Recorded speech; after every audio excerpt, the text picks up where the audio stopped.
कर सका तो क्यों रहा, अब कर क्यों पछताए। कर सका तो क्यों रहा, अब कर क्यों पछताए।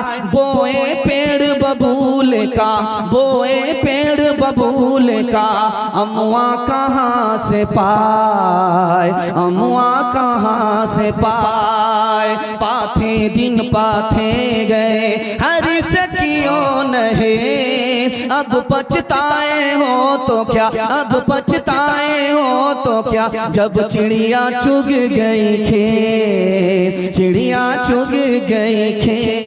माँ बाप की कोताही मेरा पहला पैगाम है, सुनिएगा ध्यान से। बाप ने कहा मेरे बेटे को अभी छोड़ दो, अभी छोटा है, क्या फर्क पड़ता है, बड़ा होगा खुद ब खुद नमाज पढ़ेगा। खतरनाक जुमला है। आपने यहीं से उसकी बुनियाद खराब कर दी। अब आसमान तक ये इमारत जो खड़ी होगी वो टेढ़ी ही जाएगी। आदत के खिलाफ है। जब तक कोई बच्चा काम पर लगाया ना जाए वो काम को पूरा नहीं करता। नमाज वो खुद ब खुद पढ़ेगा नहीं, आदत के खिलाफ है। और जब बचपन में उसके नमाज पढ़ने की आदत नहीं हुई तो वो जवानी में नमाजी बन नहीं सकेगा। इसलिए ये आदत के खिलाफ है, हदीस के खिलाफ भी है। दूसरा जुमला बाप का सुना रहा हूं, थोड़ा सा बेदीन हो गया है। इसका जवाब बड़ा शानदार है कि थोड़ी सी जान निकल गई है। अब थोड़ी सी जान निकलने के बाद क्या बचा? जब दीनदार ही नहीं रहा तो क्या बचा? ये बच्चा अच्छा इंसान भी नहीं होगा, अच्छा मुसलमान भी नहीं। आजकल आसान हो गया है। माँ बाप की तरफ से ये जुमला, हाफिज बन करके क्या करेगा, लोटा उठाएगा, मुसल्ला बिछाएगा, इसके अलावा कुछ नहीं होगा। बड़ा खतरनाक है कि क़यामत में सबको बच्चे की शफात मिलेगी, ऐसे बदनसीब माँ बाप को शफात नहीं मिलेगी। जनाजा रखा हुआ है, बेटा रो रहा है। पूछा अरे भाई अल्लाह के बंदे सब्र तो करो 5 मिनट के लिए, इमाम साहब को नमाज तो पढ़ाने दो, उसके बाद जी भर करके रोना। करे इमाम साहब पहले ये तो पूछो कि मैं क्यों रो रहा हूँ। मैं बाप के जनाजे पर नहीं रो रहा हूँ, बल्कि इस पर रो रहा हूँ कि बाप ने मुझे दुनिया की तालीम दी, मैं PhD करके बड़ा आदमी बन गया, लेकिन मुझे इतनी तालीम दीन की नहीं दी कि मैं बाप का जनाजा पढ़ा सकूं। इस बात पर रो रहा हूँ। बेटे को फांसी हो रही है, उसकी आखिरी ख्वाहिश मालूम की जा रही है। तुम्हारी आखिरी ख्वाहिश क्या है? क्या मेरी आखिरी ख्वाहिश ये है कि मेरी माँ जिंदा है, मैं कान में अपनी माँ से आखिरी बार बात करना चाहता हूँ। माँ जैसे आई कान सटाया, बेटे ने दांत से कान काट लिया। कितना बड़ा बदनसीब है, मरने से पहले भी नाफरमानी करके जा रहा है। कहा कि ये तो पूछो कि मैंने माँ के कान क्यों काटे, यही माँ है, बचपन में चोरी करके आता था, ये पीठ ठोकती थी, अगर कान के नीचे एक लगा देती तो मैं चोर नहीं बनता, फांसी के ऊपर नहीं चढ़ता। तीसरा नमूना, आखिरी नमूना, हजरत उमर की अदालत में बाप ने कहा कि मेरा बेटा नाफरमान है, बेटा कह रहा है कि मेरा बाप नाफरमान है। उस अदालत में फैसला क्या हुआ आपको सुन करके हैरत होगी।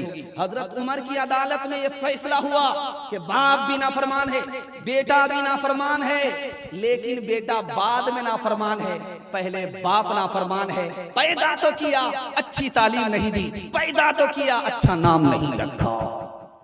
एक मिसाल है, पैगाम खत्म कर रहा हूं। बेटा बीमार है, मस्जिद में आकर के बाप दुआ कर रहा है, मेरे परवरदिगार मेरा बेटा अगर सही हो गया तो ऊंट सदका करूंगा।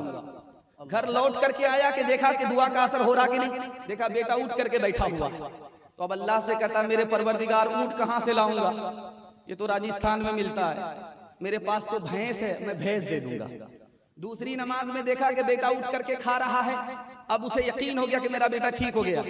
अब उसकी मिन्नत खिसक गई, वो कहता है मेरे परवरदिगार जो भैंस मेरी गुम हो गई है अगर दोबारा मिल जाए तो मैं सदका कर दूंगा।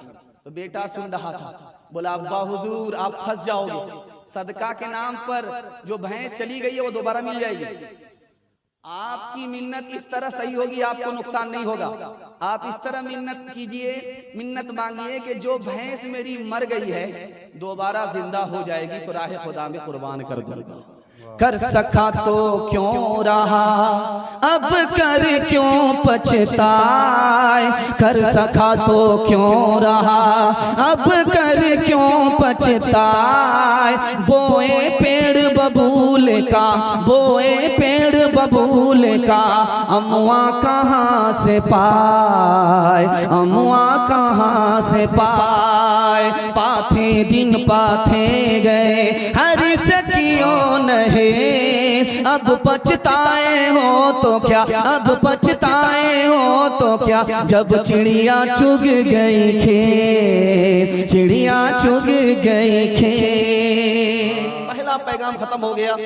नाफरमान बेटा कैसा होता है, कब कैसे बनता है, ये मैं दूसरा पैगाम आपकी खिदमत में लेकर के आ रहा हूँ। बहुत अच्छा आप सुन रहे हैं, आपको मुबारकबादी दे रहा हूँ। अल्लाह दीन दुनिया दोनों की भलाई से आपको माला माल फरमाए। ध्यान से सुनिएगा, जल्दी से निकल जाएगा। बड़ा खूबसूरत पैगाम। छोटा बच्चा माँ से झगड़ा कर रहा है। माँ ने खिसिया करके कहा कि बेटा 32 धारे मैंने तुम्हें दूध पिलाया, बद्दुआ कर दूंगी तू बर्बाद हो जाएगा। तो बेटा कहता माँ मुझे कोई फर्क नहीं पड़ता, तूने अपना दूध नहीं पिलाया है, डब्बे का दूध पिलाया। मियां बीवी में झगड़ा चल रहा था। ये जनमुरीद कुर्सी पर बैठ करके गाली सुन रहा था। गाली क्या, गोला पर गोला छोड़ा जा रहा था। ये चुपचाप सुन रहा है। जब सुनते सुनते आजिज आ गया तो खिसिया करके खड़ा हुआ। काश कि तू मेरी बीवी नहीं माँ होती, मेरी माँ तेरी जगह होती। तू बीवी है इसलिए मैं तुझे नजरअंदाज कर रहा हूँ, माफ कर रहा हूँ। बीवी का रिश्ता बड़ा नाजुक रिश्ता है, इसलिए मैं तुझे नजरअंदाज कर रहा हूँ। अगर तेरी जगह मेरी माँ होती तो हड्डी पसली एक कर देता।